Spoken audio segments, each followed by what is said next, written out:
What podcast reviewer 37 describes as an indiscriminate hellish ride that I would not wish on my worst enemy. The industry's elite have said time and again, man, fuck those guys. Get ready, if your ears had butts, they'd about to be fucked. Welcome to the Butt Fuck Nowhere Show.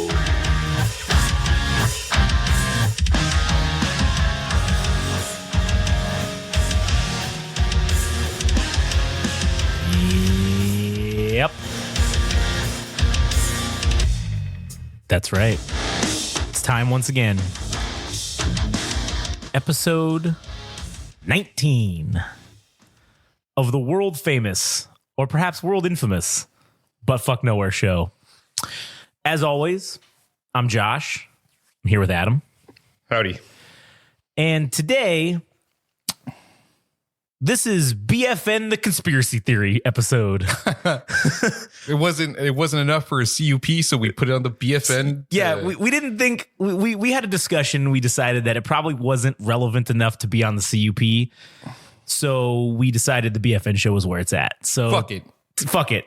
It's Butt Fuck Nowhere. So we're going to talk about some fucking aliens today. We're going to talk about some fucking conspiracy theory, if you will, regarding that. In addition to the Katt Williams interview that happened on the Shannon Sharp podcast. And the Katt Williams thing is going to be that's going to be our that's going to be the main event. We're going to open up right now with some alien talk. Aliens. So get your tinfoil, get your R-Truther tinfoil hats, and put them on your little domes, because you don't want the government reading your mind when we're about to talk about this shit. So today is this is shit. This is not going to even come out until the next week, but whatever. Today is the 7th, technically the 8th of January now. Okay.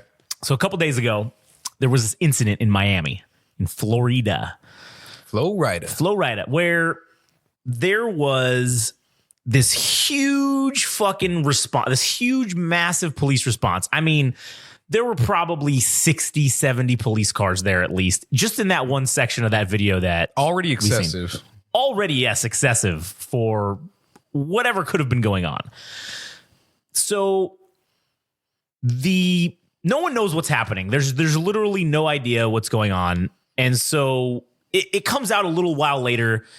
They claim that the response was for 4 teenagers with sticks that were fighting. That's what they officially claimed at first.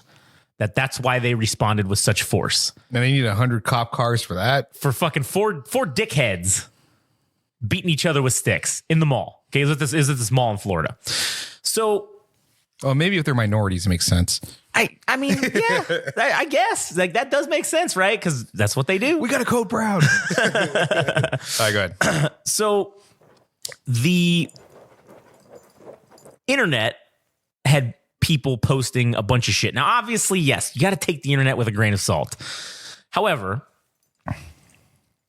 the thing that people were saying who were claiming they were at the mall was that there were these 8 to 10 foot tall beings that were phasing in and out of fucking reality in the middle of this mall. Okay. Now,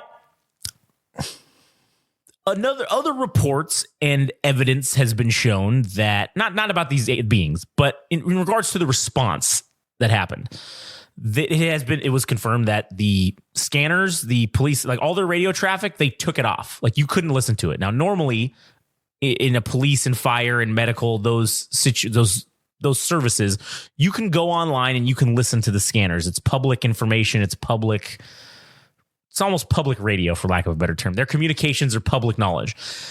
Now, some departments, yes, throughout the country have figured out how to encrypt their shit and make it so that no one with a scanner can listen to it. People have been fighting it because they're saying this is bullshit. This is a violation of the Freedom of Information Act and all this other stuff.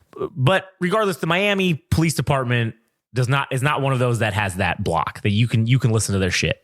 But for some reason, during this incident, everything was silent. It was either encrypted or it was taken off, or they switched to some encrypted channel, which does exist. I've seen those things personally. And there was also a lot of reports of the as my good buddy Alex Jones would say, the CIA black helicopters were hovering. And there's video I've seen of them hovering around this fucking area. Also, concurrently, which was also a little bit weird, there was this pretty decently large power outage that happened in the kind of surrounding area where 60-ish thousand homes it was reported had no power. So while I don't necessarily believe that it's these interdimensional beings coming and fucking, appearing at this mall in Florida, right? Because if you're going to do it, so some of the people, hilariously enough, some of the people said, yeah, it just looked like they were kind of confused, like they might have been lost. I don't think I buy that. Alien beings who have the power to phase in and out of fucking reality, they're not going to be confused or lost about anything. They know exactly where the fuck they are, right? If that's real. Now, we did kind of talk about a little bit on the CUP, but we could go more in depth to it here.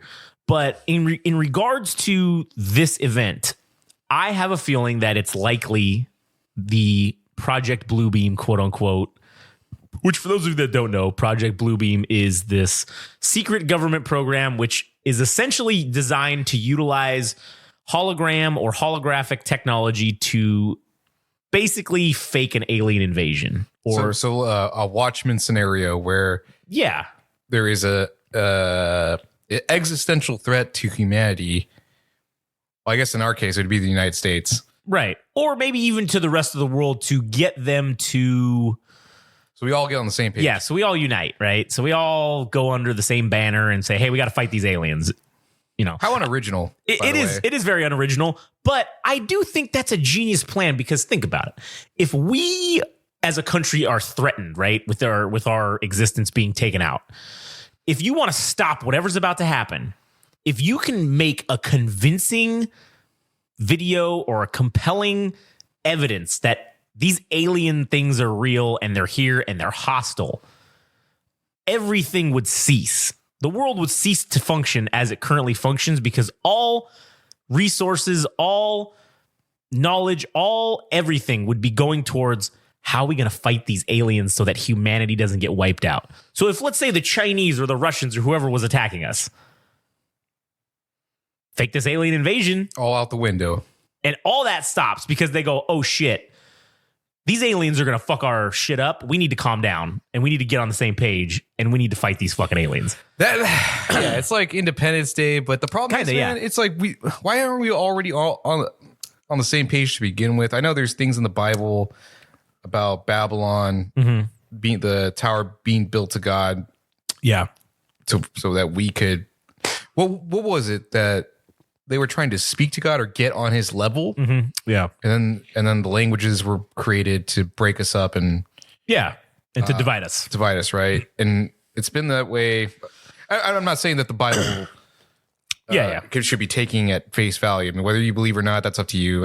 I'm not personally a believer of Christian faith, Catholicism or whatever, or whatever Christian denomination you follow. But what were we talking about? We were talking about the aliens. They were talking about if the invasion of a fake invasion or whatever you want to call it. So I don't understand why we've always been like that. We got different cultures and all that shit. Yeah, but why aren't we already thinking like that to begin with? To say that there's some other thing, there could be something out there. If we have any chance of surviving, we all need to be on the same page. And we kind of have it with the UN, but the UN doesn't do shit. Right. They're ineffective. Yeah. And I think we did a deep dive on the UN in one of our CUP episodes. So you can go back and find that if you wanted to hear our thoughts on the UN. But I think that humanity has this natural thing amongst itself to be divided because we've been divided so long based on religion, based on location, based on ethnicity, based on fucking putting a flag in the ground. Sure. Based on what kind of color hair you have. We as humans figure out how to divide ourselves based on the stupidest shit. Yeah.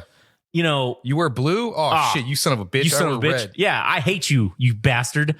Oh, you live on a different street than I do? You son of a bitch. Your street's fucking terrible. My street's better. That's like an innate. I don't know if that's some leftover monkey shit that we have. Leftover monkey. I mean, listen, if the theory of evolution is semi-correct and we evolved from apes or whatever, let's say, then yeah, that could be some leftover monkey shit that we have that's just, some leftovers. It didn't get evolved out. Yeah. It's still in there in the back of our brains. Yeah. And I'm not sure why we can't get on the same page already. But anyways, back to this fucking thing. Oh, good. And the aliens, too. Yeah. So there's conflicting, and maybe there's multiple species of aliens.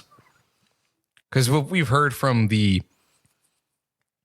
some of the reports from Mexico. Yeah. Or even South America, because even though they're saying that it was like these children, the guy that looked like a loaf of bread. Oh, the little fucking aliens.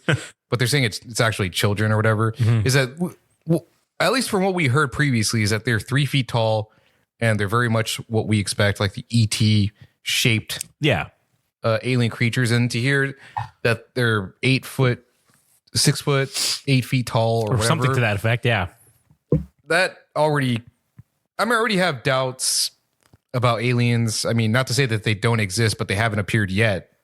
Well, they haven't appeared. The size difference is like the right. Yeah. I would say they haven't appeared to us in physical form. Yeah. Now, I do think it is convenient that the last year or so we've been having all these government released documents and government released videos of them fucking with doing some shit. Now, do I believe that that's interdimensional beings or aliens from another galaxy? That's a little bit of a stretch. I'm not quite sure that if those things existed and they had the ability to come here, we'd never fucking know about them. They would have the technology to keep themselves hidden and never be fucking seen. If that is the case, my opinion is I think it's probably some shit that the US government made and we're just testing it out. And the theory to throw everybody off the fucking trail is, oh yeah, it's aliens. Oh yeah, it's got to be aliens. That makes sense. No, it's not some fucking horrible next generation warfare technology that the U.S. government military industrial complex created to kill our fucking enemies. No, it's not that. Okay. It's not that, guys. It's aliens. All right. So in Project Bluebeam, so you're saying it's aliens, right? Well, that's sort of, okay, so Project Bluebeam, quote unquote, that was like the initial, I don't know, the initial thing that they were trying to do. Was create this fake, and it was supposed to be something with the Soviets. It was to fucking trick the Soviets into basically bowing down and saying, "Oh shit, the aliens are here." Because what if something happens with, say, like Alan Moore is too fucking ahead of the curve. Oh yeah. So like when Dr. Manhattan appears in Vietnam, he starts fucking shit up. Yeah. And everybody basically bows down, right? Because they believe he's God. Yeah. What if Project Bluebeam goes to the Middle East and convinces everybody else that Muhammad exists? Okay, well, there's a perfect example. Allegedly, there have been many reports. I have no actual evidence if this is true, so fucking don't come shoot the messenger here, everybody, or crucify me. All right, but crucify. Don't that. What a good word. Oh fuck, we forgot to do a word of the day on the music. I'll get one. I'll get one. All right. So allegedly, in the 2001s when we invaded Iraq or Afghanistan, I should say, in order to try and combat the extremism right off the gate, we developed some program where we essentially use this technology, this Bluebeam technology, to put images into the sky and a voice to come out and sound essentially as if it was Muhammad or if it was actually Allah talking to the people, basically saying to them, hey, bow or put down your arms. I'm telling you it's not worth fighting, or whatever the propaganda message was, right? And they did it on a couple of villages and it worked. It worked to the point where they basically just surrendered.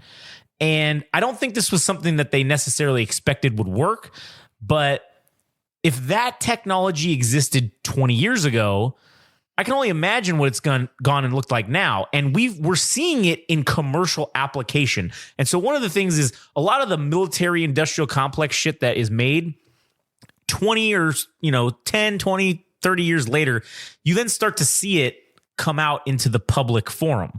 So we had 10 years ago, you had the holograms of Michael Jackson and fucking the rappers and shit that were dead performing, right? You had those holograms, which looked okay. You could tell they were fucking fake. They weren't. Yeah, Tupac. You could tell it wasn't them. It was a hologram. But just recently at the video game awards that they had like a few months ago, they did this thing over the LA sky where they were shooting this hologram into the sky. They created these clouds. They had this machine that was creating these clouds where they could project an image onto it. And it was from fucking Baldur's Gate, I think, one of the new Baldur's Gate game. And it was one of the characters. They had ripped a hole in the space-time continuum, and they were coming. The bad guys were like coming into our world, right? Is what was supposed to be happening. And I'm telling you, I saw the video of it, and granted, of course, I know it's not real, but if you did that with, let's say, I don't know, something that looked more human or more believable or even alien or whatever, I knew it was like a skeleton or something that was wearing armor. You could tell, okay, obviously that's not a thing that exists, but the hole that it pulled and ripped into quote unquote space time, man, that looked like some shit that I could believe might actually have happened. And if you did that with maybe an alien that was more something that we're familiar with, and obviously this technology that they use to do that, that's the shit from probably 20 years ago that they used in Afghanistan. The shit that they can do with it now is probably much better and much greater than what they could do. What they're showing us basically that they can do. Yeah. What if studios, different game studios or special effects studios get hired? Yeah. To create, I don't even know what I'm really saying with the term realistic aliens, but sure. Yeah. You start paying those people like, hey, we're not going to tell you what the thing is. And maybe it's much like the, aerospace companies where it's pieced. It's so compartmentalized. It's compartmentalized that you have nobody no really idea. doesn't. Nobody knows what the final product is going to look like. Yeah, and nobody could probably figure it out based on how compartmentalized it is. And there's even, I mean, there's conspiracy evidence for this already having happened. Essentially, conspiracy evidence. Yeah, that seems like a. Well, it's a made up term. Contradictory. It is. Well, it is. It's conspiracy theory, but if it's true, it would be evidence this has already existed or already happened. Literature, I guess maybe. But one of those things being that Stanley Kubrick was hired by the CIA to create the moon landing videos, and that they did it in a studio. And one of the reasons why I would buy that is because I'm not saying we didn't go to the moon or any of that. I don't know. The jury's out on that. Although I'll get to that in a minute. We can also kind of talk about that, but. Personally, I think that if we were going to go to the moon and maybe we couldn't quite figure it out, man, what if you had somebody what if you had Hollywood make the video and then you put it out and pretended like we actually did it just to fuck with the Russians, just to fuck with them into thinking we've already been there because no one else was able to make it. The Russians had a space program of similar capacity to what we had. And even since then, the Russians have had, even post-Soviet era, they've had a space program on quote-unquote par with us. We did the Apollo-Soyuz missions with them, which we were going to the International Space Station with them and doing all kinds of shit. And yet, we haven't gone back to the moon since those 2 or 3 times that we went, right? And if you look at the new lunar lander and the new thing that they're talking about for the next time, it's the exact same fucking thing. It looks the exact same as the shit that they made in the 60s. Same design, nothing has changed. So you mean to tell me in fucking 60 years, you guys didn't come up with a better fucking idea for the shit that should fucking go to the moon? I don't know. It's a little fishy. Yeah, I don't know if I'm going to indulge you in this one because, I mean, if the ISS exists and it's in space and you can see it with our own eyes, I'm not inclined to believe that it was impossible to reach the moon itself. We did it once. Maybe humanity did it once with ISS. It could be done with the moon itself. Sure. I'm sure we could go there.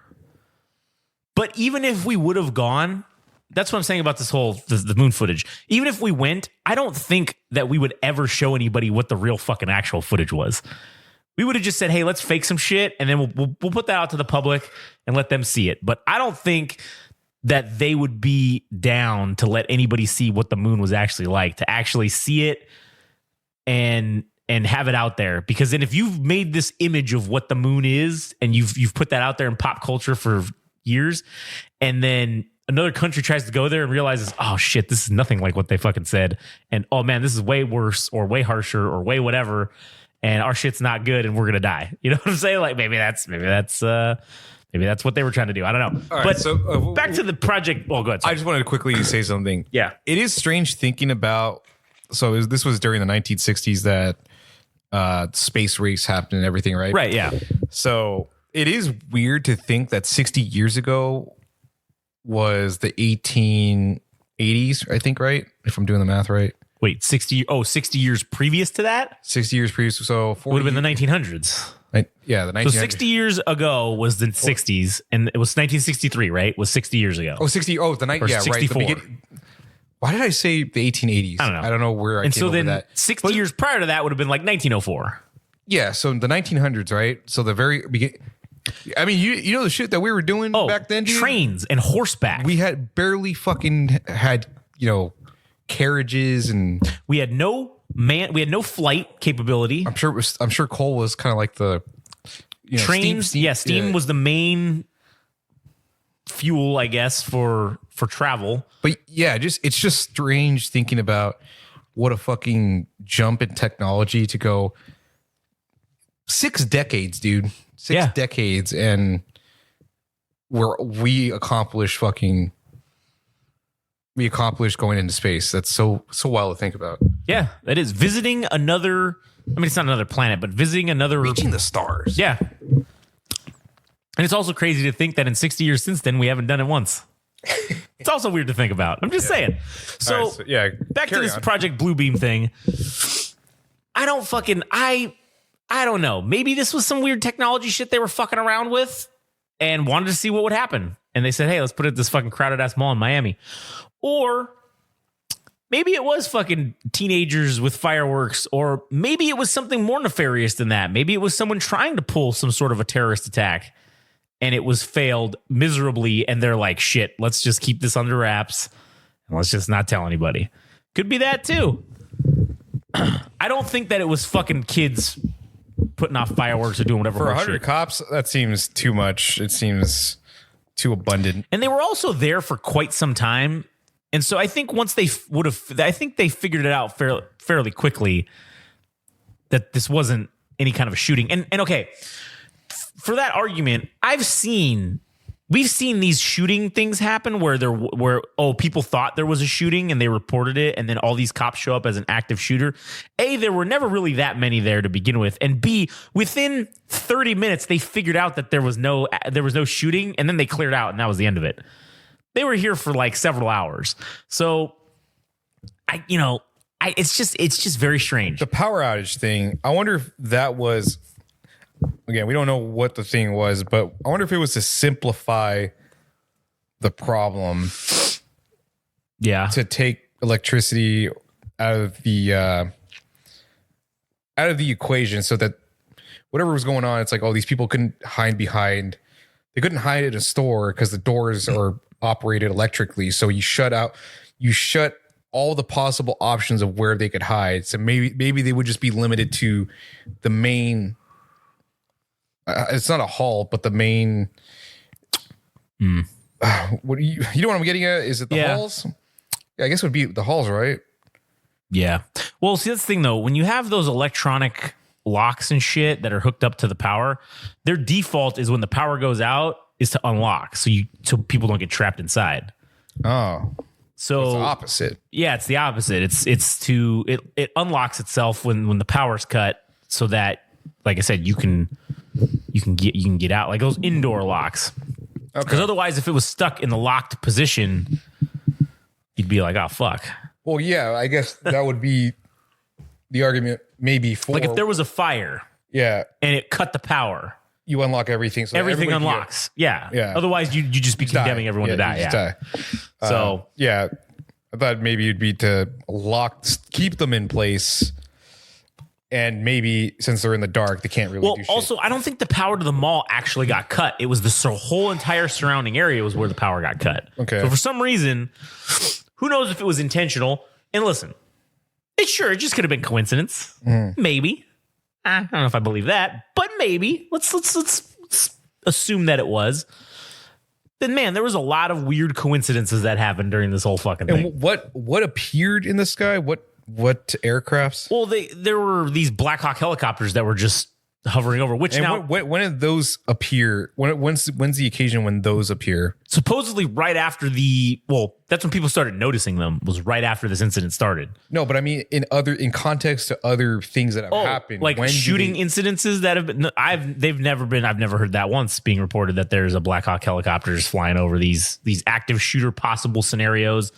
None of that shit's ever. This is word of mouth. This isn't actual proof that people taking footage. Some asshole had video of. You can see it, and it does look like the outline of a Black Hawk helicopter. So it kind of sounds like it because they have a very unique sound to them. So it's the evidence is compelling.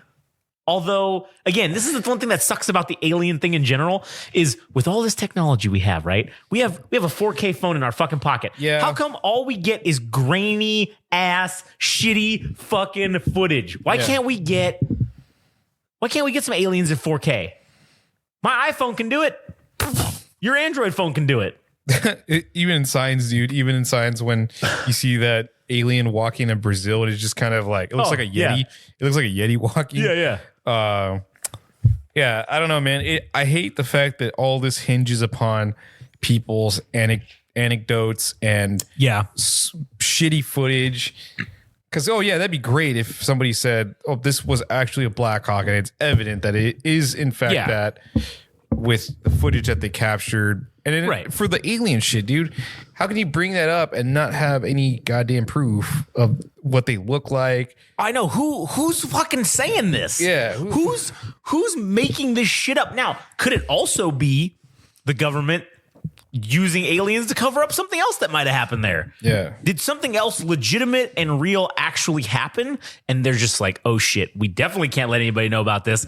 Let's throw out some alien shit. And then people will go, they're fucking crazy. This is stupid. And then it throws everybody off the trail. All right. What if also there's a scenario that somebody on TikTok started this trend with the intention that they were the originators so that they can profit off of it, create a topic in which it would go viral. Yeah. That's very plausible as well because it's like creating fake scenarios in order to generate content. Yeah. And if you're the first one that puts that out and your shit continually gets fucking shared and everything. And nobody can argue against you because there's no proof. There's nothing. There wasn't proof to begin with. Right. But then there's no proof to refute what you're saying. Yeah. So we should start doing that. Anytime there's some kind of weird shit, just be like, oh, guys, it was these 18-foot tall aliens. They fucking, I swear to God, we got a guy. He said he was there. It's like, there's this thing from Hunter S. Thompson. Yeah. The writer, the journalist that everybody knows for Gonzo Journalism. I think he was shitting on this politician, and he was saying that this politician was taking Ibogaine, which has like psychological effects. Yeah. He's like, there's a rumor that ex-politician was taking Ibogaine. And he's like, which is true because I started that rumor. So maybe we should do something like that. Just like, we know it's true because we started that. There's this rumor, and we know it's rumor because we started it. Yeah, fucking A. I mean, if we can make half-witted stories that couldn't be disputed because they're not technically true to begin with, without evidence. But there's no evidence against it. There's no evidence that it happened, and then there's also no evidence that it didn't happen. So therefore, it's beautiful. Yeah, it is. It's yeah, man. So, anyways, I have no fucking idea what actually really happened. I would like to think that it was some weird government shit because that's just how I am. I just believe in that shit, and I just think it's maybe not that I believe in it, but it's entertaining to me. Yeah, I think ultimately when it comes down to conspiracy theories, above all else, I mean, I don't know if I really believe anything. I'm always in doubt of fucking anything, like the secret reptile society. The reptilian child molesters that Alex Jones goes on about. Yeah, I don't know if I buy all that, but at least, I mean, the ice wall theory, I mean, somebody went on a whole fucking tangent on Reddit. It turned the whole ice wall theory into a whole lore. And I'm like, oh, that's entertaining. That's fun. Like now, make the story. You want to know how I know that? Because it was me. Yeah. Yeah. No, but it's entertaining nonetheless. That's ultimately what it is. Yeah, it's fucking not doom porn, but I mean it kind of is, but it's not. It's like, I don't know, it's conspiracy porn basically. Yeah. And so also, so I don't know, that's pretty much all I had to say about that. Man, that carried for 30, so that's pretty good. All right, cool. So a secondary thing that I kind of wanted to talk about. All right, well, hold on. Okay. So what do we? Oh, we're at 30 minutes and 20 seconds was when that, or just do 30 minutes and 30 seconds. 30 minutes and 30 seconds? Yeah, 30. That was where it stopped. All right, hold on. Let me write this shit down. Yeah, so as Adam's writing that down, 30. And I'll write it down too, just in case. Oh shit, that's loud. Aliens? Yeah, 30 was aliens. Oh, intro to 30 was aliens. And then now this is going to be 30 to whatever is going to be. Before we get into the Katt Williams thing, I just wanted to talk about fucking Alex Jones real quick. Oh, God. Because I saw this. Okay. Because this is conspiracy theories. Okay. He was on this debate last night. And it was this debate that they had on YouTube or fucking some streaming. It was on YouTube, but I don't know where it was actually originated being hosted from. And it was this company called Zero Hedge, which basically they are like a financial, I don't know. Your hedge fund? No, they're a financial like news website. And they kind of also delve a little bit into conspiracy theory. What the fuck? And so they sponsored this thing. Okay. And it was three dudes from the right and three dudes from the left. Okay. And Alex Jones was one of the guys on the fucking right. Okay. And they were debating the Trump thing. They were like debating all this shit. And not to get into the content about what they're debating, because honestly, that's fucking irrelevant. The part that I think was the greatest of this whole thing was every time somebody would say shit about Alex Jones, he just like turns red and just fucking loses his shit, man. He, what do you mean? Whoa, like that, like Boss Nass in fucking episode 1 when he does that. Like he just does that, and it's so fucking good, man. It is the best shit that I've ever seen. I laughed every single time. I mean, the whole thing was 3 hours. I didn't watch the whole fucking thing, but I kept like going in and out of it and watching glimpses of it, and these guys, the guys on the left would keep bringing up about the Sandy Hook thing that he was wrong.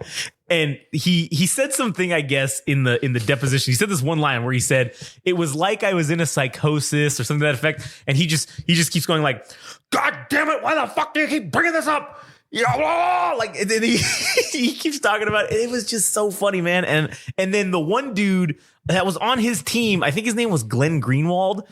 He was like, all right, guys, I've had enough of this. And he just fucking, he was via satellite or via Skype or something. And he just fucking, as Alex Jones is going on, he just clocks out at like, I don't know, like 2 hours in. He just said, fuck this, I'm out. And then the guy, they're all arguing about something because they went to the Zero Hedge premium fans, right? They got to ask questions at the end. And they had it lined up where there were supposed to be like 15 or 20 questions. They got to 2, all right? They got to 2 questions, and the first one they kept going on and on about, and the guy who was the moderator finally just grabbed the fucking mic, and he's like, all right, you shut the fuck up. You shut the fuck up. We're fucking moving on. I'm sick of this shit. I don't want to hear you talk about this anymore. We're fucking moving on.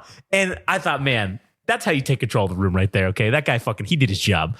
And as he was talking shit about saying that, because then Alex Jones goes, he's like, I'm being told, he's like, we need to move on. And Alex Jones goes, who's saying we need to move on? There's no time limits. We're on the internet. Who gives a shit? And then the guy's like, the producers of the show are in my ear telling me to do it. He's like, who's the goddamn producers? And he's like, oh, it's the Zero Hedge guys telling me, because they're sponsoring this whole thing. They're telling me to move on. And then Alex Jones just goes, fuck, all right. But because obviously he must have been getting paid or whatever to do this. So I was curious to know about the Zero Hedge people and like what the fuck they're about. Because I've seen some of their articles, and it's funny because the dude who's the main guy, he posts as Tyler Durden. That's like his character. He has the fucking picture of. So is it like The Onion? No, it's real. It's not like The Onion. It's actual financial reporting, but conspiracy. It's like, what's the word? It's like forecasting a little bit, but there's also some conspiracy shit mixed in there too.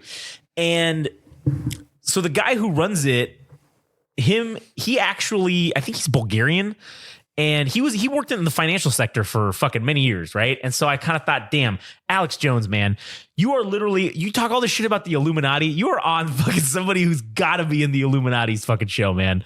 Like, there's no fucking way that this dude worked in the financial sector for so long and didn't have connections. His dad, the guy's dad, was he was a Soviet official during the fucking Soviet era in something to do with like the financial sector and telecommunications or whatever. He was like the head of something. I don't remember what the exact thing was, but I'm like, dude, there's no fucking way that because I thought it was a legit American run website. I didn't think it was like based out of fucking wherever they are in Europe somewhere. And I didn't know any of that shit until I actually looked into it. And why do you think that's significant? Well, I think it's significant because they report on a lot of issues that are dealing with America and things in specific with American financial markets. And yeah, the guy worked for a bunch of companies over here in America. So, I mean, yes, he has knowledge of it, but it's just weird to be like, oh, you're technically a foreigner reporting on all this shit that has to do with America. And you're also kind of influencing the narrative because some of the things that they've posted before have obviously come up incorrect because as entertainment, I don't know if I think it's because again, they people pay to be premium members to this thing and get access to financial advice and, you know, whatever they want to, whatever they're framing it as. But it's like, hey, I'm going to tell you what stocks to pick, basically. Let's just say to simplify things. They're just saying, hey, these are the shits you should pick. And then, you know, people are paying the subscription to have access to that. So I just think it's weird. I just think it's weird that they're so heavily involved in, and they even to the point where they sponsored a debate about essentially the upcoming political shit that's been going on between. Now, obviously, listen, it was a great move to get Alex Jones on there because he's extremely controversial and people tune in to watch that fucking guy. Love him or hate him, people tune in to watch him. So either to watch him fucking get shit on or to watch him fucking shit on others. And so that was a great move, obviously, getting him on there. But it's just fucking weird that, I don't know, I just find it weird that a foreign company would really push this whole fucking narrative or push an issue to further divide us here in America. You know what I'm saying? Because obviously all this debate. It? What? To instigate it. There you go. Because obviously all this debate did was just, this debate convinced no one on the fence. It just divided the lines. I don't think the ultimate goal was to, oh shit, maybe it served two functions. Maybe it's one to create divisiveness. Yeah. And then two for profit for this. Oh yeah. They're definitely making profit for sure. Because again, you said Alex Jones was basically a stooge in this for them to, that's what it felt to create ratings or to create viewers and all that shit so that people can pay. Oh, I want to comment on this. I want to ask a question. Yeah. So that to me is probably the real play, is that they don't really care what maybe the outcome is of the election or anything like that. All they really care about is to fund their website, to make more money, to get more subscriptions. And having Alex Jones is a key in that, to have him blow up. I mean, shit, they probably, who the fuck knows what they pay him? They paid him like $20 million. Act a fool so that we can have all these people talk about it on different social media platforms or whatever. Make yourself. I mean, it's like Paul Heyman and Vince McMahon. Vince McMahon told Paul Heyman to cut his pipe bomb promo back in, I don't know what year. It was when the alliance happened. Yeah. He's like, what can or can't I say? He said, go make me money. Damn. Yeah. So Paul Heyman was off the leash on that one. So maybe they told Alex Jones the same thing. Just go make us money. You go make us money, yeah. And fuck, I'd believe, and that's one of the things that I learned out of that is if we ever have any sort of thing through Game Rage that involves debating, we need to get Alex Jones on somehow. I don't know how. I don't know when, but someday Alex Jones needs to be involved. He's not gonna, dude. He's probably gonna be out of. There's that figure of whatever he wants to get paid is going to be far greater than what we could ever. I think that there will come a day when he will just need to make money, and it won't matter how much it is. Yeah. To spend 3 hours, just give me like $1,000. Yeah, you got it, buddy. Hey, dude, for maybe 10 minutes, if you get him for 10. Yeah. Hey, cameos exist. It's true. People pay what? Who the fuck knows? I mean, they set their own rate, but for 60 seconds, you pay $900 or something. Hey, fuck, man. I might do it. Yeah. But anyways, all right. So that was what I was to say about that. I just thought that was funny, and it was something that was just interesting that happened. So now, what's the time mark? Okay, 40 minutes. Let's call it 40 and a half minutes. 40 30. We got fucking Alex Jones debate. So now it's time to get into the the main event, I guess, the crux of why we're here today, which is the Shannon Sharpe interview of Katt Williams. Yeah, this thing got, I don't know what the count is in terms of followers, or not followers, but streams, but it was. I imagine it's fucking huge. It was, when I last saw it was 12 million. Fuck. So since I brought it up to you because I don't know why I watched it, but I don't know. I like Katt Williams as a comedian. Yeah, so do I. And the dude doesn't hold back when it comes to interviews. He literally says whatever he feels. Yeah.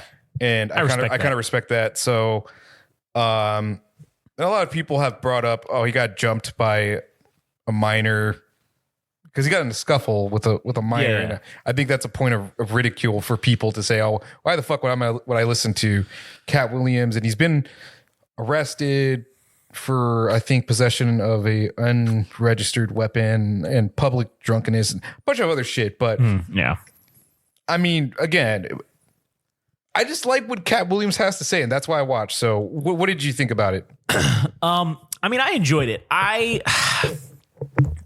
don't start off with the things you didn't like about Shannon Sharpe as an interviewer. I don't want to shit on Shannon Sharpe, but I'm just whatever. This podcast is about hate. Are you all right? Oh, great. He unplugged his microphone. Fucking dicking around. All right. Are we still good? Yeah, you're still tracking, so you're good. Let me see. Do it. All right. Yeah, all right. Okay, so I don't want to shit on Shannon Sharpe because yes, he was a great football player. But he's not he's clearly not an interviewer. Because just there was this segment or that Katt Williams went down where he was talking about Shannon Sharpe did ask him a good question. He asked him about if he joined the nation, and he's talking about the Nation of Islam. Okay. And Katt Williams says essentially, hey, well, yes, I attended that, and the Honorable Reverend Farrakhan is considers me to be his son. And the follow-up question that Shannon Sharpe asks him is, when did you know you were funny? Motherfucker, I don't give it. I want to know about this fucking, how does the guy who's the head of the Nation of Islam, he thinks he's his son? He treats him like a son? Let's hear about how that fucking happened. You just heard him, again, he just got done explaining to you growing up, he was in this extremely religious Jehovah's Witness. Right. He was in this extremely religious household. And he also was talking about how when he got out of that, when he was 13 and he left and went, to Florida basically, yeah. he instead of going out and he said, I don't want to learn about, being whatever religion from a book. I want to go and eat. I want to go learn about Judaism in a synagogue. I want to go learn about Islam in a mosque. I want to go to learn about Protestantism in a Protestant church or this or that. Right. And so he then kept saying these things about how he was essentially the antithesis of religious belief. That's why he had butted heads, because he was not a believer in the Jehovah's Witness or their religion, right? So you have all this leading up to him then talking about how he spent time with the Nation of Islam and how the guy who's the head of it came to treat him and view him as a son. I want to know more about that. I don't give a shit if it's not interesting to you, Shannon Sharpe. How is your follow-up question? So when did you know you were funny? What the fuck, man? Yeah, there was something else like that where he's like, why do you think Kanye is acting Why do you think Kanye's acting the fuck up? It wasn't exactly that phrasing, but it was something to that effect when the previous questions or the conversation did not warrant that question at all. Right. Yeah. It was just kind of like out of place. Yeah, it was out of place. And honestly, I don't know. Because Shannon, this guy's a football player, right? Stereotypically, a meathead. Meatheads. Okay. Not the smartest, brightest guys, but I do. You're stereotyping. I think I am stereotyping. Yeah. I'm generalizing, but I'm not saying that. And again, this is the only interview I've heard from Shannon Sharpe. Yeah, okay? I don't know if there's going to be a follow up to this after. Well, I mean, he's had a ton of people on this podcast apparently, and he's interviewed them. Mm-hmm. I've heard none of them. This is the only one that I've heard. Honestly, I didn't even know Shannon Sharpe had a fucking podcast until you had told me that Katt Williams was on there. Yeah, and I said, I want to hear about this. It was because Katt Williams he doesn't do interviews, I don't think, and having him on is basically an endorsement that he thinks this guy is worthy of his time, right? Which is not really the case. And I mean, the first thing he was like opening up with about how, because he started like hot out of the gate that he was, firing on all rounds about comedians. Yeah. That he knows, like Cedric the Entertainer, Steve Harvey, all being plants and all that shit. Yeah. And then he had, big balls at him to have the audacity to say that he lines up interviews with losers. Yeah. Like he said that. And I was like, oh shit. It's kind of like a insult to the interviewer that you like, and then also saying that, oh, you took whatever they said at face value, that they're these things or whatever they're saying is the truth. And Katt Williams was like, nah, fuck all that. Like that's not the real truth. And then he went on his whole Illuminati spiel and all that shit. Yeah. I don't know, man. Like I think it's more credit to Katt Williams being the real source of entertainment as opposed to what Shannon Sharpe was asking. Right. Yeah. You're not tuning into that to watch Shannon Sharpe interview somebody. You're tuning in to watch whoever he's interviewing do something, or they're the draw. Yeah. He's the platform. They're the draw. Yeah. Maybe, Joe Rogan is equally as important as the person that he's interviewed, because people like what Joe Rogan says. And yes. Yeah. So, but anyways. So I thought the interview itself was very, it was kind of all over the place. And there was a point when Shannon Sharpe, I kind of did feel like Shannon Sharpe is an Illuminati plant after this fucking interview. Listen, again, if the things that Katt Williams says are true, which I do believe some of those things are probably true. There's a lot of weird evidence for those things being accurate. The thing when he talks about, black comedians, and if you go and you bend the knee to whatever the cabal is that he called it, right? Yeah. If you bend the knee, you're given shows, you're given movies, you're given a light-skinned wife. That was so specific, but there's pictures. There's someone put shit together where every single person that he talked about, plus more, and he said it's all the same type of looking lady. They look the same, and they kind of came out of nowhere, but they're kind of like a model, and then you get this wife, and it shows every single one, and I'm like, God damn, he is right about that. Dude, to supplement that, he was talking about how when you take the knee, if you were a black, because I think what he was saying was ultimately, if you're a comedian, the ultimate goal is to appear on television and movies, right? Yeah. As an actor. And then he was saying like, oh, Steve Harvey never wanted to be an actor. He's saying, oh no, he's a fucking liar. He couldn't hack it. Like he couldn't, because he wasn't funny or he wasn't good enough to be an actor. But what he alluded to was that for everybody that was an industry plant would ultimately end up in a dress. And Steve Martin did it with Big Mama's House. Yeah. Or Martin Lawrence. Yeah. Steve Martin. I don't know. Yeah. Martin Lawrence ended up in a dress. Yeah. Wesley Snipes with Tu Wong Fu. Oh, yeah. Thanks for Everything. Julie Newmar. Yeah. Where he ends up in a dress because he's a cross-dresser in that movie. True. Chris Tucker in fucking Fifth Element. Yeah. So there's like a lot of things where Katt Williams, whether you think he's delusional or not, some of the shit he says adds up, dude. A lot of these it really does. A lot of these people that he says, the comedians that end up in dresses, is that shit's wild, dude. Like he it feels like he's hitting home runs on that. And then to talk about the things about getting assigned a wife and all that shit, that's crazy. All right, you remember that movie Joanna Man? Joanna Man, where it was the dude he goes and plays in he's a basketball player, but he gets like disgraced, and then he goes and plays in like the women's basketball league, so he dresses up as like a woman. Oh shit, really? That dude, his name's Miguel Nunez, right? But he's been in a lot of other shit. Yeah. And I mean, like, again, that's kind of the same thing. But look, there's his wife, right? Like that, she's like that typical. It's like that typical thing. Like what Katt Williams is saying is that, oh, this is the shit that they give you if you bend the knee and you wear the dress or you do whatever. And then, obviously he was saying, oh, I said, no, I'm not doing any of that. And in his first movie role, he stood up and basically told them, nah, man, this is not how it's got to be. It's got to be like this. And they let him do it, and turned out to be for the better, obviously, than what they had actually written. Yeah. Okay. So I can't speak to, I actually don't know if this is the truth, but I feel like it is, because if it is the case, I mean, I haven't seen stand-up specials from Steve Harvey or Cedric the Entertainer. Pretty much, I think was it like the Black Kings of Comedy that he was talking about specifically, that the reason that he's not in movies and all this shit is because he was speaking up and saying all these things, right? Yeah. Like he wasn't able to work the characters the way that he wanted, or the best that they could be. Yeah. And he's like, okay, well, I mean, shit. Even in spite of all that, he's like, I have 12 Netflix specials of me doing stand-up. I made 8 figures. It's like, what about these other guys? What about like Steve Harvey and Cedric the Entertainer that don't have these specials because they were never really that funny? He's like, he says Kevin Hart's a planet. Like he's saying, all these people say they were cutting their teeth for years to become stand-up comedians.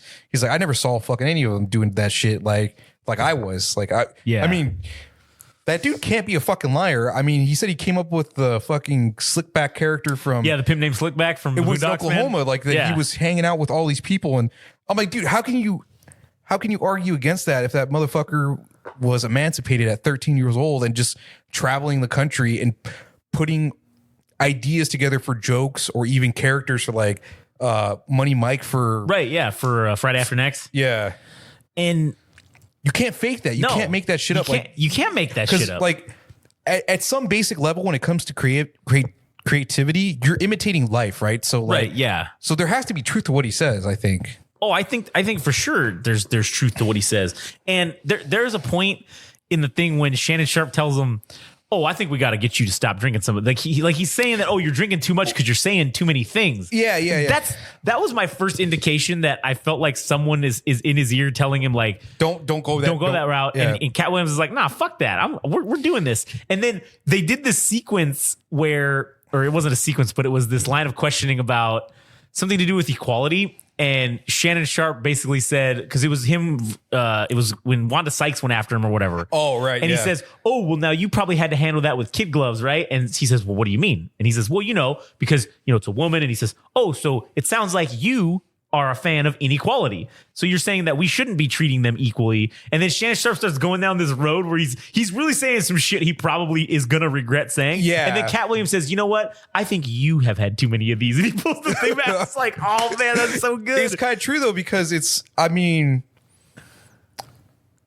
somebody's going after you, it doesn't matter if they're female or male or not. Yeah, it doesn't matter. You're going to get your words out, and it doesn't fucking matter. Like it's almost discriminatory to not go after them. To basically what Shannon Sharpe was saying, he's like, oh, the kid gloves thing is like, why am I going to treat anybody different if somebody's doing me dirty? Like, right, yeah. It's all the same. Yeah, you're all going to get eviscerated in the same way that you rightfully should. Yeah. And it was funny because when he was saying he was talking shit to like people and insulting them or whatever when they do, he says, oh yeah, he's like, that's why I say when you got gnarled fingers or whatever, it's nothing about that. It's because I know you don't know what the word gnarled means. And I'm like, damn, that's so fucking good, man. Because they wouldn't know how to respond because they're stupid. Yeah, because they're stupid. So he's like, oh yeah, I use words, my educated words to fuck with people. So how much do you believe of him actually being a genius? Because if he was 13 and he emancipated himself, like obviously the dude's smart enough to find out how because he eventually did say that he was stealing car radios for money in Florida. I forgot where he I think it was like Dayton, I think. Yeah, I don't know. I don't remember exactly where he said it was. Yeah, but he claims that he spoke Creole, French, Haitian, because he just picked up language itself, and he was an ardent reader? He used to read a lot. He said that was punishment. His parents would punish him by taking away his books as punishment. So how much do you believe of him being a genius? I think it's true because comedy itself, it's like to deliver a joke, you actually have to understand what people think is funny.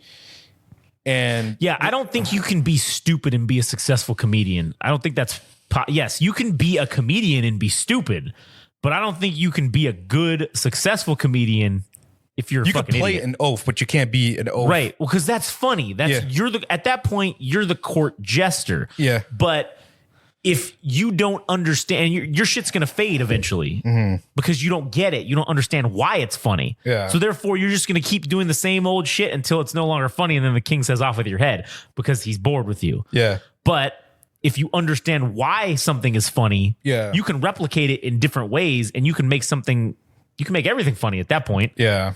And you know, what is it? There's the tragedy and then comedy, right? So that those two antitheses of storytelling, you have to understand that through tragedy is comedy. You know, there's ways to do that, and that's why a lot of those stories are funny because they're sad. But then you're pointing out the funny parts of it or the illogical parts of it or whatever it is that makes it fucking funny. Yeah, and you know, you can't do that if you're an idiot. And also he was talking about too, going back to his starting in stand up. He's talking about how he used to go to do churches and he would do fucking an hour or 45 minutes at a church with no swear words, nothing offensive, clean cut comedy. And then he would go to the church and he would not the church. He would go to the club and then do fucking all the racial in Sacramento. The raucous shit, you know? Yeah. So he went to Sacramento and that's where he found out that he was funny to white people. Yeah. Then he said he went to Oakland because he's like, oh, I got to get the whole audience. So it's got to be, I got to get. It's like 50-50. So you got to get everybody. Yeah. Yeah. Like for African Americans, he's like, I got to get their side to laugh too. So that's how he felt like he completed all that by the time he got to Los Angeles. So I thought that was interesting. And then one of the things that he said that really fucking spoke to me was he was talking about how he made this list of 300 comedians. And he said, I won't make it until I'm better than all 300 of them. And he went down the list and he said he listened to 10 specials from all 300 comedians or whatever, or 10 fucking sets or whatever you want to call it. And he said that was when he knew he was better than everybody, when he was better than everybody else. And I'm like, damn, that speaks to me with like what we're doing with this. Yeah. And it's like, man, I've already listened to 300 fucking different people do podcasts, right? So I know I'm crossing motherfuckers off the list as we're doing this. And eventually, that dude who's number one, that Joe Rogan, I'm gonna cross his ass off the list too. And that's one of the things that for 2024, Katt Williams is my new hero, man. Dude, okay, so talk about great things that happen. Well, great things that Katt Williams brought up in the podcast that this was like my favorite thing that happened in the fucking podcast. So he was talking about some scenario. He's like, oh, I should have got my star on the Walk of Fame. Yeah, okay. But he was talking about a woman. He's like, what I did was there's this woman, this comedian that didn't get her due because she wasn't pretty enough. She was black. She was all these things. Yeah. And he paid for her star on the Walk of Fame because he felt like it was the right thing to do. And he said, I can't remember the exact quote, but it's like, what do you mean you don't get your own flowers because you can't like pay for them? Like, I forgot what the phrase is. Is it get your flowers, meaning that you get your respects, you get your just due, right? Like, right. Yeah. You get your respect.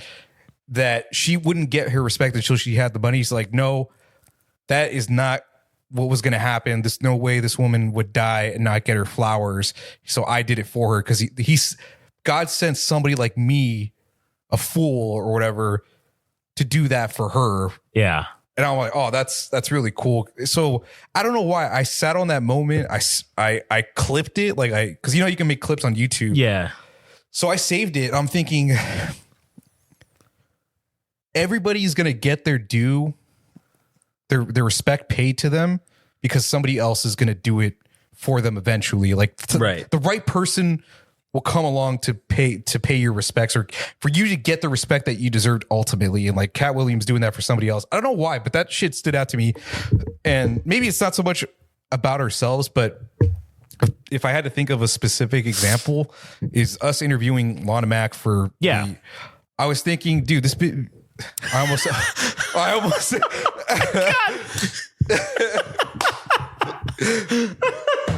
I can't.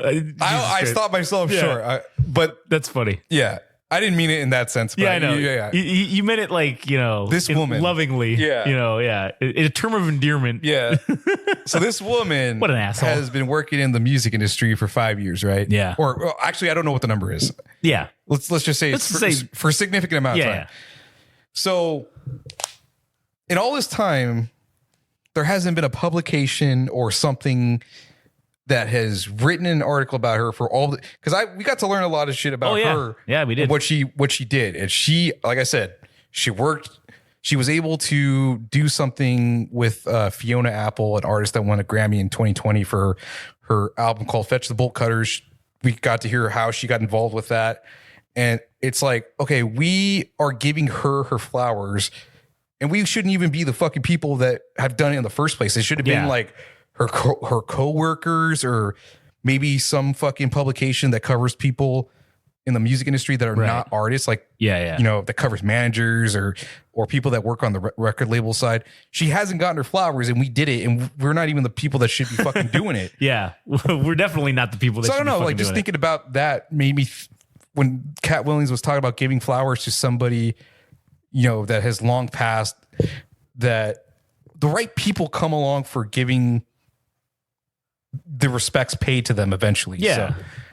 So, I think that's why I'm also not concerned about how long this takes for this podcast or anything we do for this. Yeah. Like somebody, and maybe it's wishful thinking, but I think eventually, like, there's going to be one person that's going to fucking put us over. Yeah. So eventually, I don't know what. Yeah. But I'm not even worried anymore. I think we're just doing the work. Yeah. And one of the things that Katt Williams said about the Illuminati thing, right? Or the whatever you want to call it. Yeah. He said that, you can take the easy road.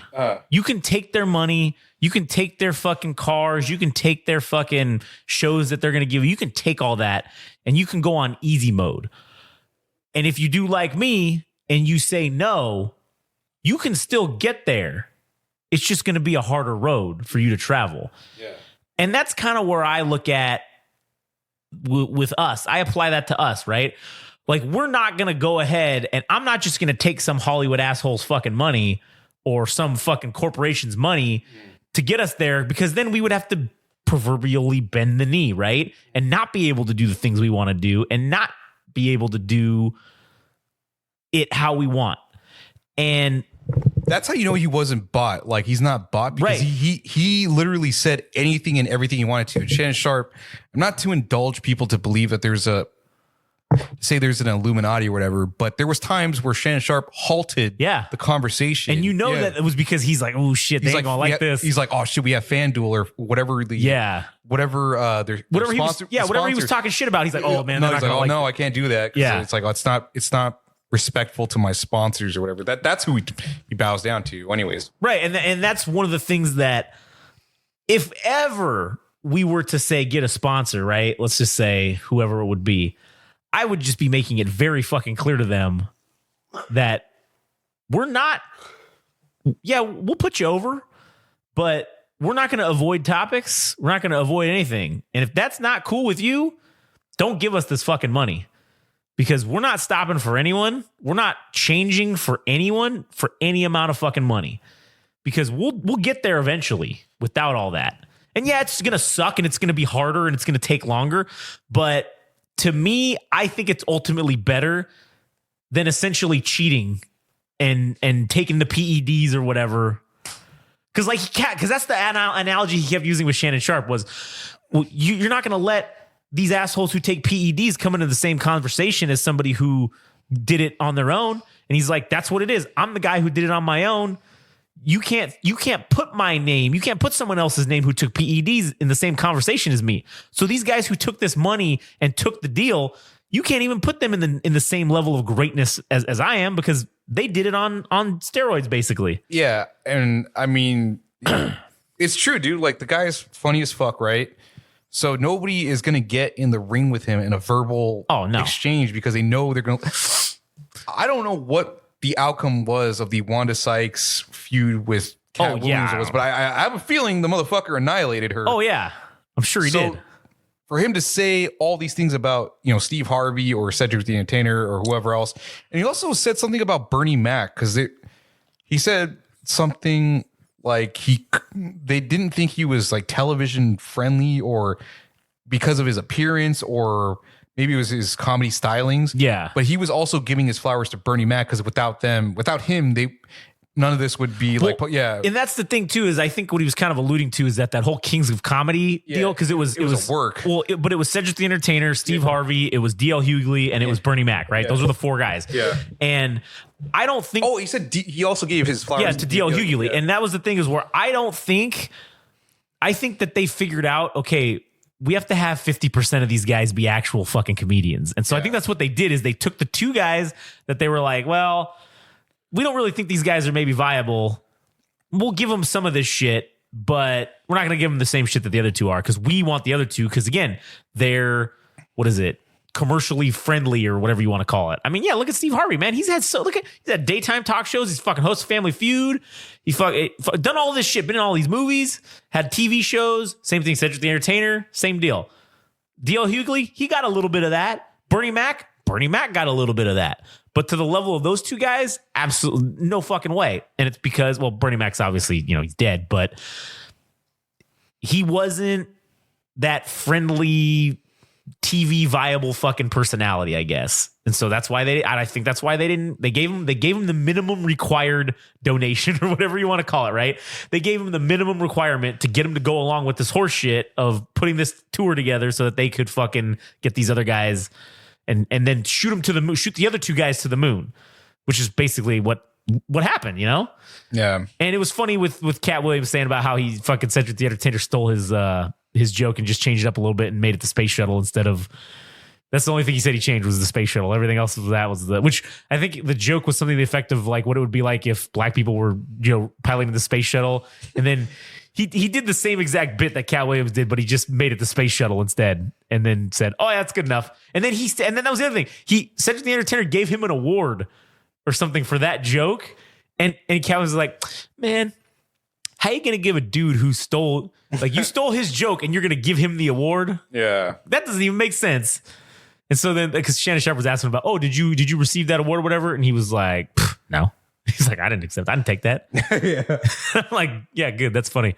But man, there was a lot of wisdom, man, in like the shit that he was saying too. Mm-hmm. It wasn't just, it was funny because one of the things that he said, above all else, what is my number one job? It's to be funny. Mm. That's it. That's my job. That's your whole job, is just to be funny. So you can say what you want about everything else, but did I laugh? Did you laugh? Did I entertain you? Then I did my job, and that's it. And that's kind of like, with this shit, man, it's like our job is to be entertaining. Mm. And as long as we sports entertained you at the end of every fucking episode, if you had at least one moment of being sports entertained, then we did our fucking job. And you don't need to thank us. You don't need to fucking, do anything for us, because we do it because we want it. We do it for you because that's what we enjoy doing, is being sports entertaining. So, but yeah, man, Katt Williams, fucking, I would love to fucking talk to. I know that would never fucking happen, but man, that would be cool if we could talk to him one day. I was trying to remember if there was anything else, because eventually transitioned to a topic or topics that were not seemingly related. It just kind of turned into current events, like, okay, well, what's going on with Kanye? What do you think about? Why is he doing this? Why is he doing that? And then they touched on other shit. He made some fucking joke about Kim Kardashian that was really funny, but I can't remember what it was. Yeah, I don't that know she didn't where have that's any going. talent, so that's why she's on her back making money or something like that. But that Yeah. joke's been, that joke's been made before. That joke's been played out too. I mean, Was there anything else? You not really of note. I didn't like the interview technique. And again, now people will say, "Oh, you don't like that? Oh, where's your interview podcast? Guess what, asshole? We have one." Okay, True. So go fuck yourself. Yeah. If you want to, and again, I'm not claiming to be an expert on interviewing people. We've interviewed 2 people, 3 if you count Millennial Frog. Yeah. So 3 people essentially, and a 4th coming up. So granted, we're not fucking experts at this, but We'll get better.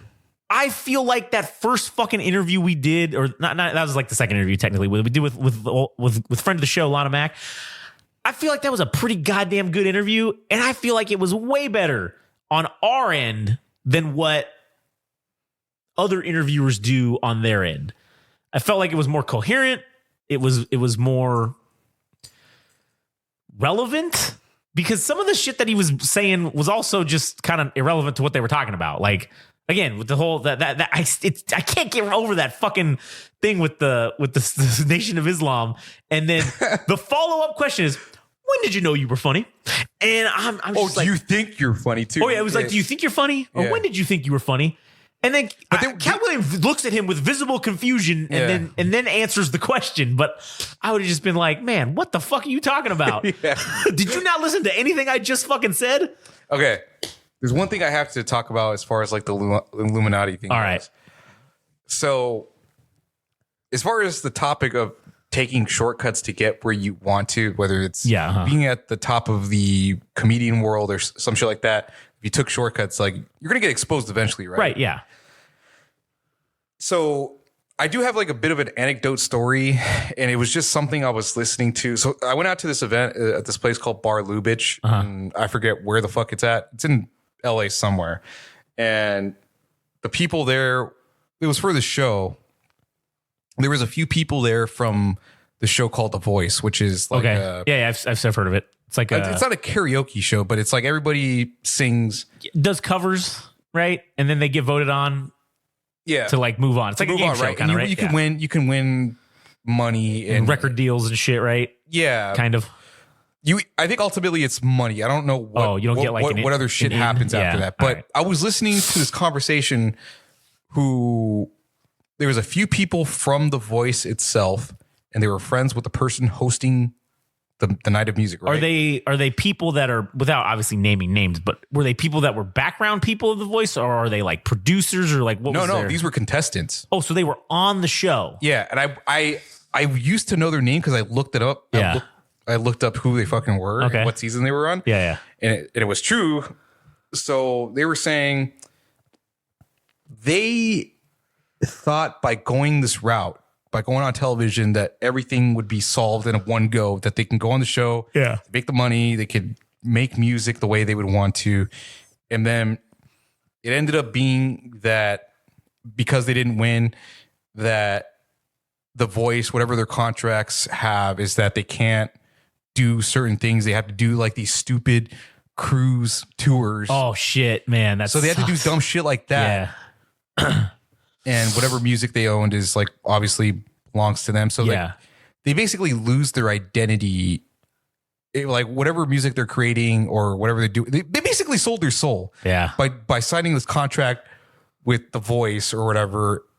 And it just makes me think, it's like, when it comes to that Illuminati talk or selling yourself out to Hollywood, is maybe there's some shit to what Katt Williams is saying, is that you take shortcuts, man, you ultimately don't get what you want, or you get, it's like a monkey's paw type of thing. It's like, you want to be a star? Okay, yeah, you win $250,000, but you actually worth $30 million if you had just gone the normal route and worked, you paid your dues. Yeah, maybe it takes you 10 years to be fucking Taylor Swift, but you eventually get there and you're worth $1 billion.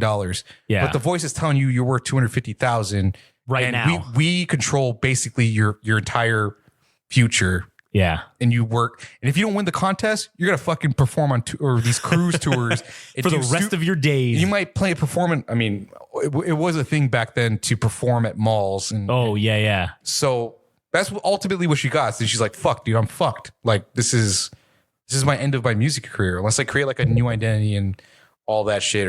And I was just like, what the fuck, dude? So. And man, that's what sucks too, is there's people like that are good. Yeah.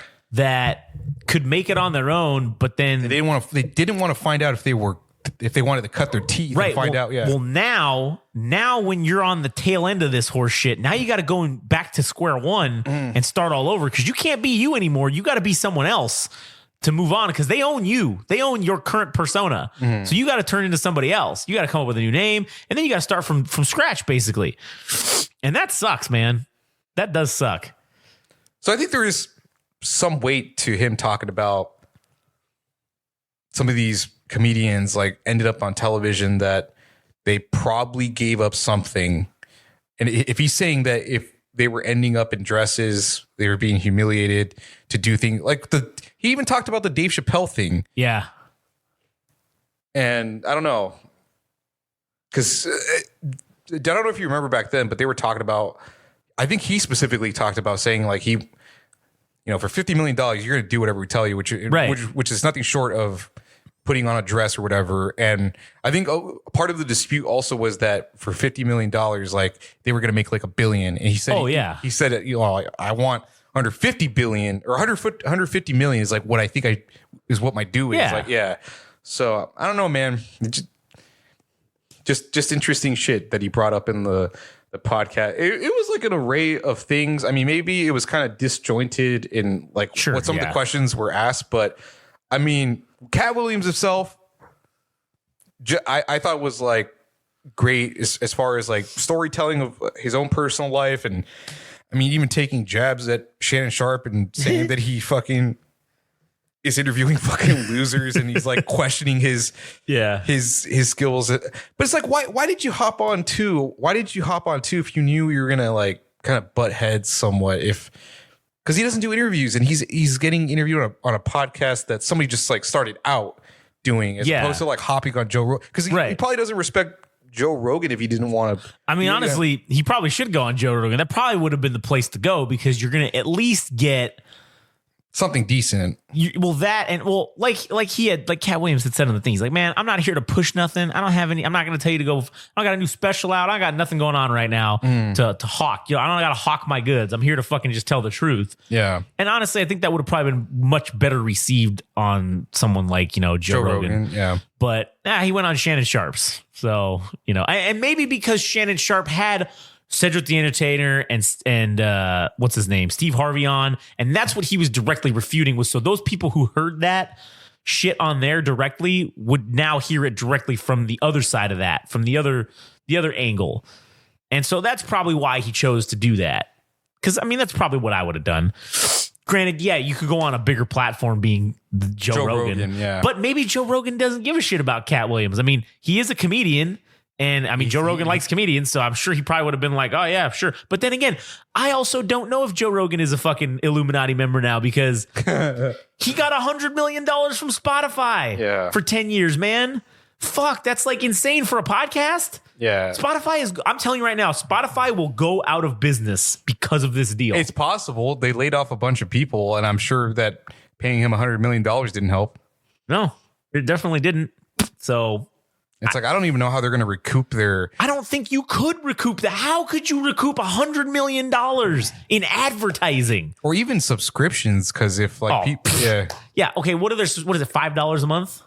I don't know what it is. I think it's like to get no ads, right?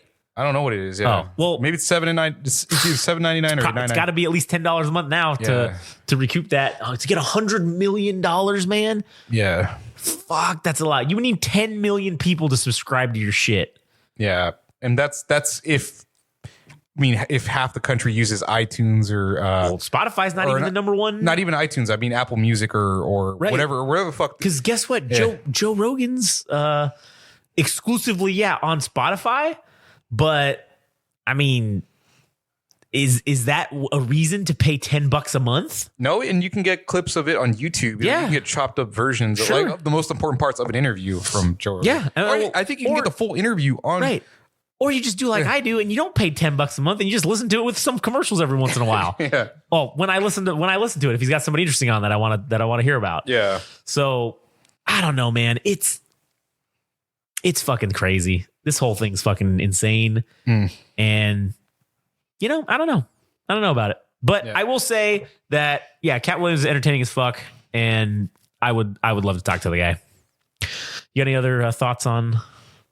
No, Katt Williams? I think that wraps up Aliens and fucking Katt Williams. Man, dude. Pretty good, and a little bit of Alex Jones thrown in. A little Tiny. You got peppered. A little bit of everything. Seasoned in. A little seasoning in there. A little sprinkled in some Alex Jones. Yeah. So, anyways, for those of you who are still with us, thank you for listening. You can. What are we at in terms of time? Hour 20. All right. So we fucking. We blew through. We did basically. What did we went 40 minutes into. So we've done 2 hours for the next week after. We're already 2 hours. We're in. already ahead. So yeah, we're fucking great. So, anyways, so thank you guys for listening. We had a great time. I hope you did as well.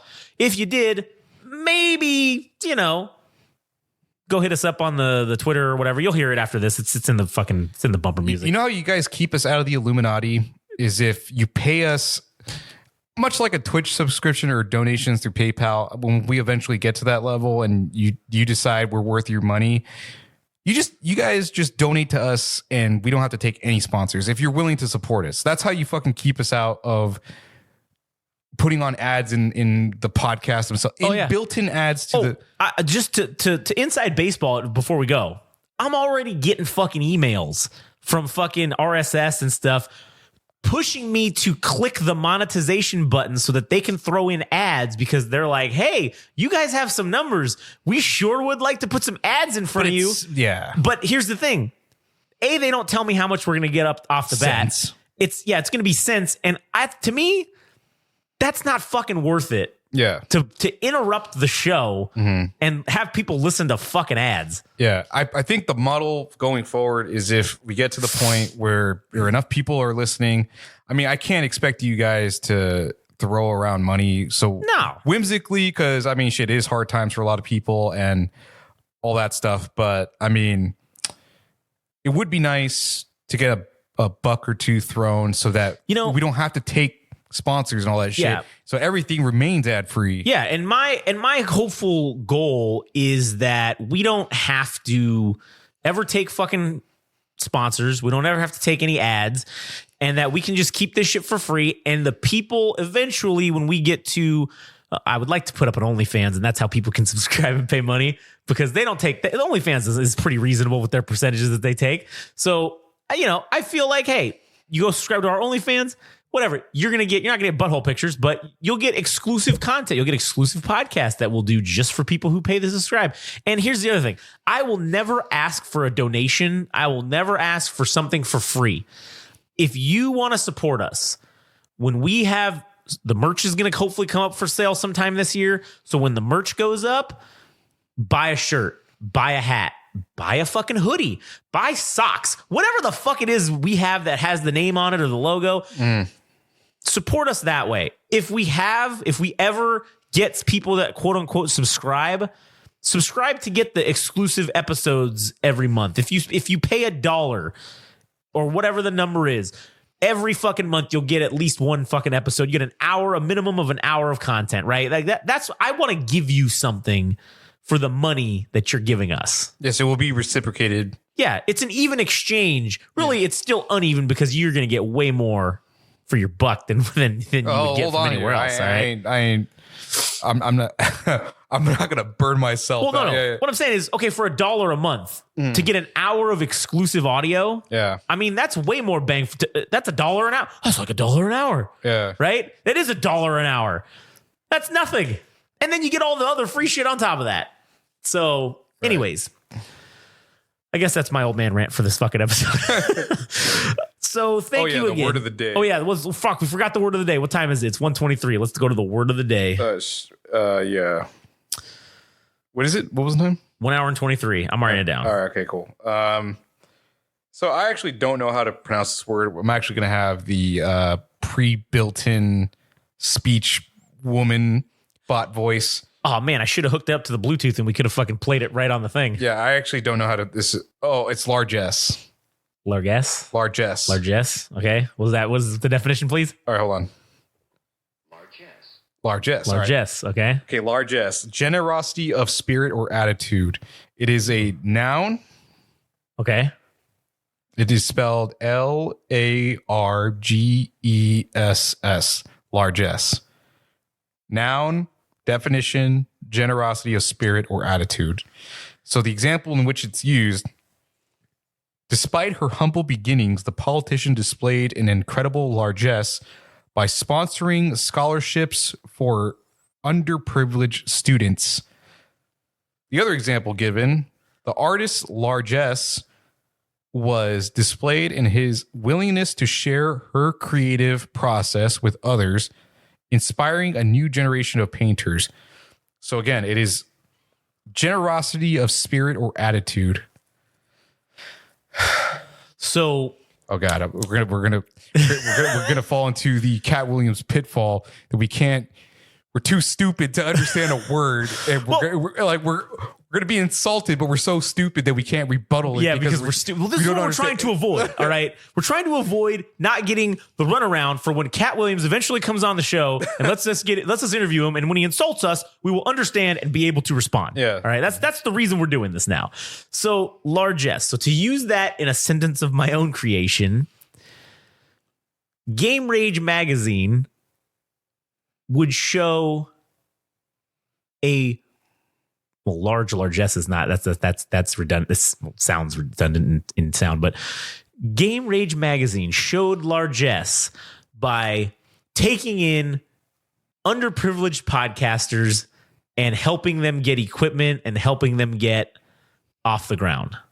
Right? That works. The nun's largesse was in full effect when she donated clothing to orphans. Yeah, all right. Yeah. There you go. That works. Yeah. So largesse was the word of the day. Use it in a sentence at your own time, at your leisure, so that you don't end up being morons like us. Yeah, and what would be funny is if you really wanted to be funny, go on to the post on TikTok, Instagram, Twitter, whatever, for this episode, and use that word in a sentence just out of context. Just say it. That's all you need to comment is just a sentence with that fucking word, with the largesse. And as a matter of fact, because we're going to do this on every episode, do that for every episode's fucking Twitter or social media promotion. Yeah. Just comment a sentence with the word of the day on there. Yeah.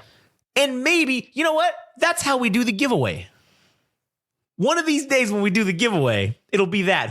That's how you get an entry, is to comment the word of the day, with sentence with the word of the day in that episode. In an incorrect format. In an incorrect format.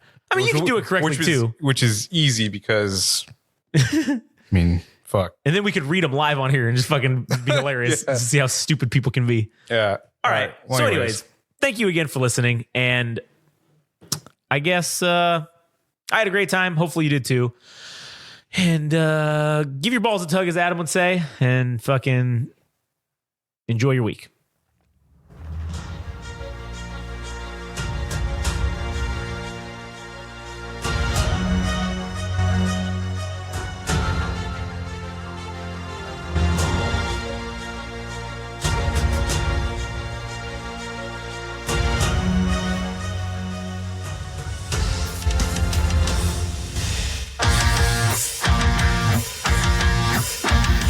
This has been the Butt Fuck Nowhere Show.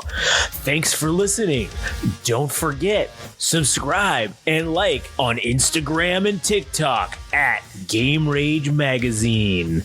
Also on Twitter /X at Game Rage Mag. Also visit our website, www.GameRageMagazine.com, for a host of other podcasts and more. Thanks for listening.